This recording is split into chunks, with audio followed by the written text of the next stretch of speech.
What is going on, everybody? Thank you for tuning in to another edition of On the Road to Victory. I am your host, Jimmy Smith, and back for the 74th time today.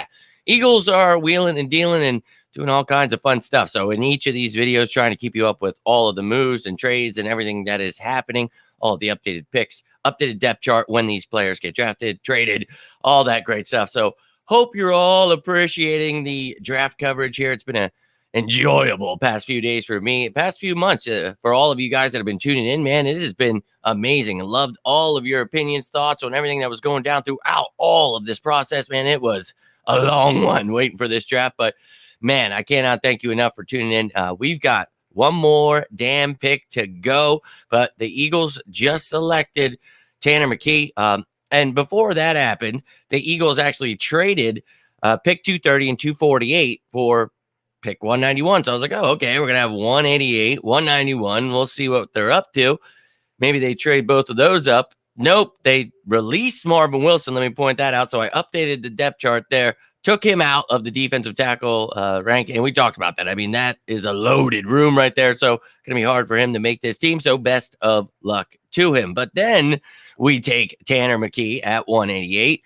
And look, you know, this young man, 6'6", 231, 23 years old. Look, he's a 6th-round pick, and they were talking about him as if he could have been a 3rd, maybe 4th-round pick. So you're going out, you're getting a quarterback that's got some talent. Maybe they want to trade him down the road. You've got your backup quarterback, but you got a young man that's more of a pocket quarterback. He's obviously a monster, dude. He's got a cannon of an arm, too. So he's had some issues. I think, you know, he's been decent in the last couple of years. I want to say he had like an 83.8 QBR last year at Stanford, and almost 3,000 yards. And I think that, you know, obviously this is just a guy that's going to be in the room. Ian Book is here, so they're going to be competing for that 3rd spot behind Mariota. But if he turns into something, you can trade him down the road. I mean, you never know what you've got here, but you've got maybe a great backup. Who knows? But the Eagles, we talk about these last picks. Everybody says, you know, got to take a receiver. You got to take this guy, that guy. And it's like, look, man, don't even expect that kind of stuff. And here it is, a quarterback. And this is just how the Eagles roll, man. They don't care about, you know, what people feel there's holes in the roster. They'll fill that up by trading for someone, you know, signing a free agent. We'll talk about all that stuff after the draft, of course, this next week here. But I think for me, you know, a backup quarterback is something we knew could happen. I thought maybe with one of those 7th rounders. Now we've only got one 7th rounder, but an undrafted kid. But hey, a 6th-round pick for a kid that, you know, could have possibly been a 3rd, 4th-round pick. Hey, why not? Who cares? So threw him on the depth chart there. And look, he's going to try to beat out Ian Book there. And Marcus Mariota, I think, is a great backup to Hurts. So a lot of people, why are you taking this kind of quarterback? And it's like, look, man, they don't care what that people think you have to have the same kind of quarterback, running back, receiver. It's like, no, man, they want to have different types of players, you know, and obviously quarterback, I could understand where, you know, Mariota, you know, they have the same kind of style, but you also have coaches that can run, you know, a West Coast style of offense. And I think, you know, that's something that Tanner McKee is capable of doing. So it's nothing to me. And actually, for his size, he can kind of move. So I don't know why he couldn't run this offense right here. It's not like they got to change too much. But again, this kid is not being drafted to be the backup here to Jalen Hurts. But I know there's probably a million names you could give me that people wanted, and that's all right, man. But the Eagles are going to do what they think is best for the future of this team, and I trust in Howie and all of the magical effing things he is doing here. So, and then right after that move, they trade away that pick 191 because I'm like, oh, I better be ready. And I'm like sitting there waiting for the pick. I'm like, wait, what the? So we get a 2024 5th-rounder back because we traded a million other picks. So wild times here. But here is the update of our 1 pick remaining, all the guys we picked, and then, of course, all of the picks we have in the future. So now we've got 17 picks in the next 2 years. Love it. I mean, holy hell, man. When we started out, you know, there was 20 of those. Now we lost 3 of those, but we started out with 6 picks today, and we might make 7 here. Now, maybe we trade that pick, move out, get a pick later down the road. Maybe we move up here today, trade another one of those 10 picks next year. I don't know. Maybe there's someone they like and will take. Not sure, but in this 7th round, we'll be looking, you know, to, again, just add the best player available and to me, sure, there's guys I like there, but you always have to expect this from Howie, and it's not, to me, very surprising. But hey, best of luck to Tanner McKee here. Welcome to the Eagles.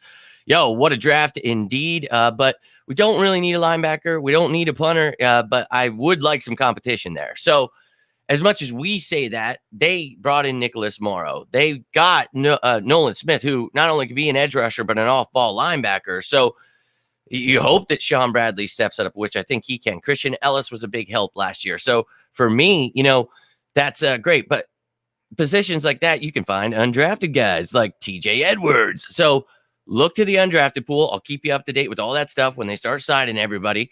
And then we'll have like a show later. We'll talk about all the stuff that's happening. So, I mean, there is a punter that's probably out there in the undrafted pool you could bring in. But again, I've stressed it. Bring in competition for him. Bring in a receiver, running back that, has return capability, maybe a defensive back.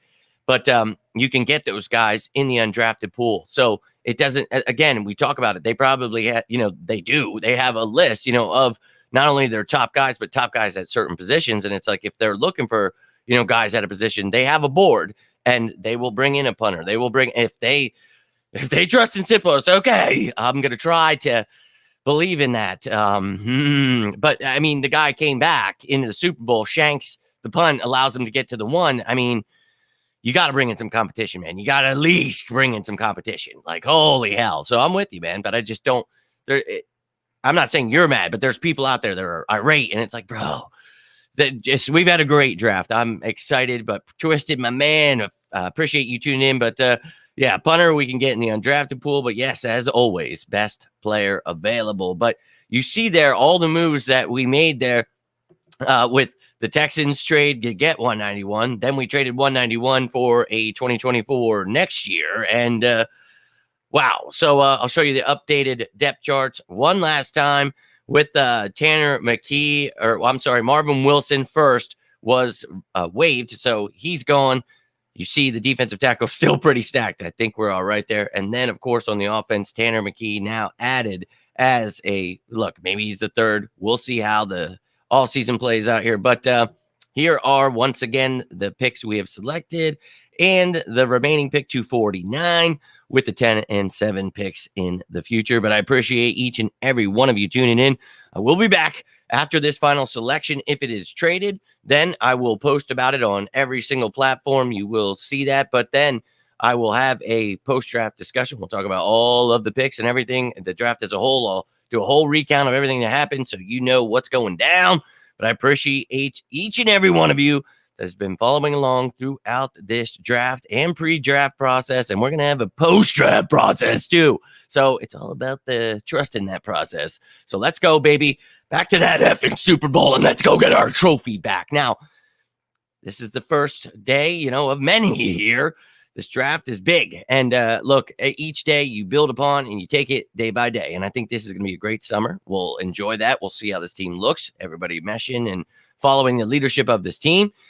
The coaches, management, ownership, everything from head to toe, man. Loving everything I see here. So I feel confident this team is not going to be somebody that just falls off the face of the earth. I think Jalen Hurts is pissed, and he is going to come out swinging. And all the pieces we just added, watch the F out. Oh, yeah. It's pretty amazing. And last year, we talked about getting Jordan Davis, A.J. Brown, Cam Jurgens. I mean, it was a great draft, too. And the year before that, and oh, yeah, it's been 3 effing amazing drafts. I'm losing my mind, apparently. I'm shifting colors. Chameleon Chris over here.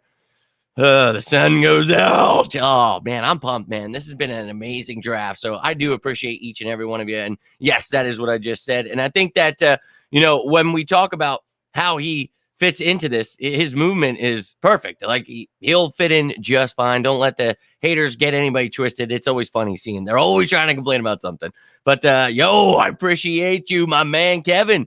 Appreciate you wherever you're tuning in from, my dude. But if you're in love with the birds as much as you're in the right place, dude. So look forward to talking some more with you throughout this. And look, it was crazy. I'm not sure when you started, but the pre-draft process, getting everybody ready and just going ham on everything I could. And we did that for free agency too. What I'll do after the draft is an update on the free agents remaining, the roster. I'll keep everybody up to date, keep you excited, because I know what sucks is after the draft, you're like, football, because then it just takes forever, and we're all very excited. But I will try to keep you all up to date with everything going down and, well, create things going down.